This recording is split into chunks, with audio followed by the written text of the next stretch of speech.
As duas caixas pretas do avião de passageiros que se chocou no ar com um helicóptero militar em Washington foram encontradas. A informação foi divulgada por meios de comunicação americanos nesta quinta-feira. Os investigadores recuperaram o gravador de voz da cabine do piloto e o registrador de dados do voo, que serão analisados pela Junta Nacional de Segurança no Transporte, responsável pela investigação, informaram fontes anônimas às emissoras CBS News e ABC News.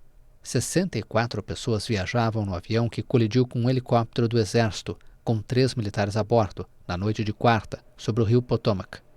Os destroços das duas aeronaves estão emergindo das águas e barcos de resgate e equipes de mergulhadores vasculham a área.